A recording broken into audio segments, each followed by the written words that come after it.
అందరికీ హాయ్ అండి. ఈ రోజు మత్స్యకారులు వేట చేసి ఏం చేపలు తీసుకొని వచ్చారో చూద్దాం. బోట్స్ అన్ని కూడా ఒక దాని తర్వాత ఒకటి వరుసగా వస్తున్నాయి. ఇప్పుడు మీరు చూడండి.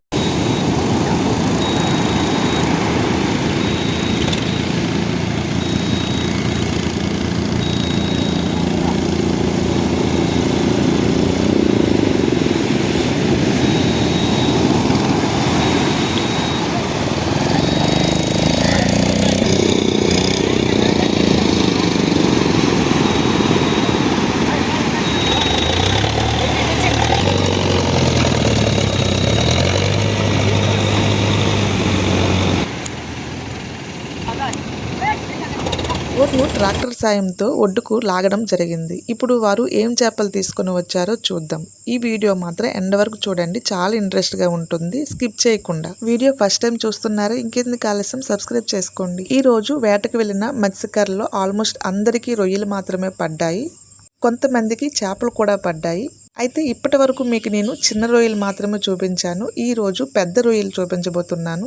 రొయ్యల్లో చాలా రకాలు ఉన్నాయి. అది పెద్ద రొయ్యల్లో ఇంకా ఎక్కువ రకాలు ఉన్నాయి. నేను పట్టుకున్న 2 రొయ్యలను పేట రొయ్యలు అంటారు. రెడ్ గా ఉన్న దాన్ని టైగర్ రొయ్య అని అంటారు. ఇక్కడ మనం అంటే సముద్ర ఒడ్డును కొనుక్కునేటప్పుడు వీరు కేజీలు లెక్కిస్తారు, కానీ షావుకారికి ఇస్తున్నప్పుడు పనాలు లెక్కిస్తారు. ఒక పనం వచ్చేసి 20 పుంజాలు. ప్రెజెంట్ ఇప్పుడైతే మాత్రం కేజీకి 500 రూపాయలు ఇచ్చారు. బయట మార్కెట్ లో టైగర్ రొయ్యలు కేజీ ఎంత ఉంటాయి అనేది కామెంట్ చేయండి. వీటిని టైగర్ రొయ్యలు అంటారు. ఇప్పుడు 2 కేట్లలో ఉన్న రొయ్యలు మొత్తం ఎన్ని పనాలు ఉంటాయో అని లెక్క పెడుతున్నారు.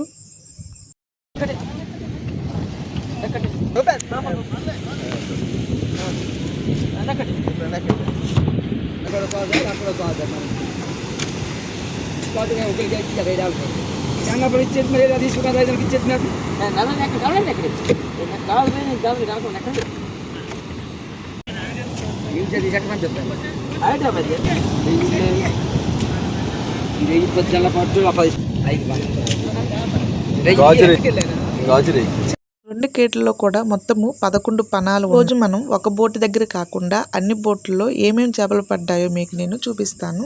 ఇప్పుడు రెండో బోటుకు వచ్చాము. ఈ రెండవ బోటుపై వీళ్ళకి కొంచెము శంఖ రొయ్యలు ఇంకా కొంచెము పెద్దగా ఉన్న రొయ్యలు కూడా పడ్డాయి. టైగర్ రొయ్యలను 1500 రూపాయలకైతే ఇచ్చారు. శంఖ రొయ్యలు కేజీ వచ్చేసి 150 రూపాయలకి ఇచ్చారు. మొత్తం శంఖ రొయ్యలు 5 కేజీల వరకు ఉండవచ్చు. బయట మార్కెట్ లో చిన్న రొయ్యలకు ఎంత రేట్ ఉంటుంది అనేది కూడా కామెంట్ చేయండి.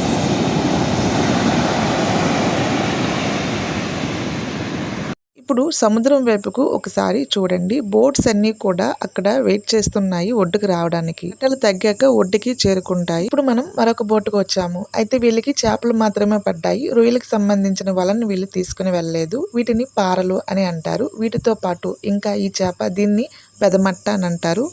పెదమట్ట నార్మల్ డేస్ లో కేజీ వచ్చేసి 200 ఉంటుంది. కానీ ఇప్పుడు రేట్లు చేపలకి ఎక్కువగా ఉన్నాయి కాబట్టి ఈ పెదమట్ట ఒక్కటే మాత్రం 1000 రూపాయలకి వెళ్ళిందని అంటున్నారు. ఇంకా చాలా చేపలు డెక్కన్లో ఉన్నాయి. ఎక్కువ చేపలను ఈ విధంగా సింకాల్లో వేసుకొని డెక్కన్ నుంచి బయటకు తీస్తారు.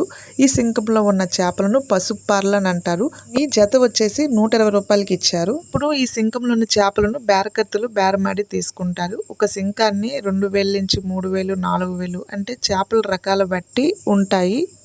మంచి చేపలు అయితే మంచి రేటు ఉంటుంది. కొంచెం చిన్న చిన్న చేపలకైతే తక్కువ రేటు ఉంటుంది.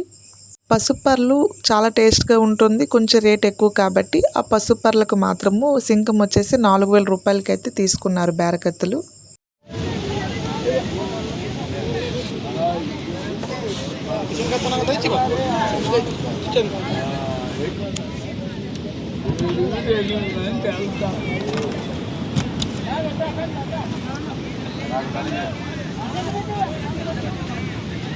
ఎక్కువ రేటు చేపలను ఈ విధంగా షెడ్కి అయితే తీసుకొని వెళ్తారు. ఇంకో బోటుకి అయితే ఇప్పుడు మనము వచ్చేసాము. ఇక్కడ ఏం చేపలు పడ్డాయి కూడా మీరు చూసేయండి. సింగంలోని చేపలను బయటకు తీశారు, కానీ డెక్కన్లో ఇంకా ఎక్కువ చేపలే ఉన్నాయి. అయితే ఆ చేపలు కూడా మీరు ఒకసారి చూడండి. ఇక్కడ చిన్న చిన్న చేపలు ఉన్నాయి కదా, ఈ చేపలను కారలు అని అంటారు. కారలు వచ్చేసి పులుసు పెట్టుకుంటే బాగుంటుంది. కారలు కొంచెము తక్కువ రేటు ఉంటాయి.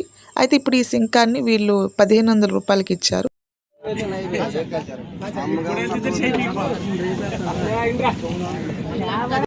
దీనిని తలైపార అంటారు. ఈ చేపలను కూడా ఇప్పుడు షెడ్ కి తీసుకొని వెళ్తున్నారు. ఇంకా చాలా బోట్స్ ఉన్నాయి. ఆ బోట్స్ దగ్గర కూడా చాలా రకాల చేపలు ఉన్నాయి. అయితే అన్ని కూడా ఒకే వీడియోలో చూపించలేను కదా. ఇంకా కొన్ని చేపలను నెక్స్ట్ వీడియోలో మీకు నేను చూపించబోతున్నాను. నెక్స్ట్ వీడియోస్ చాలా ఇంట్రెస్ట్ గా ఉంటాయి. మీరైతే మర్చిపోకుండా సబ్స్క్రైబ్ చేసుకోండి.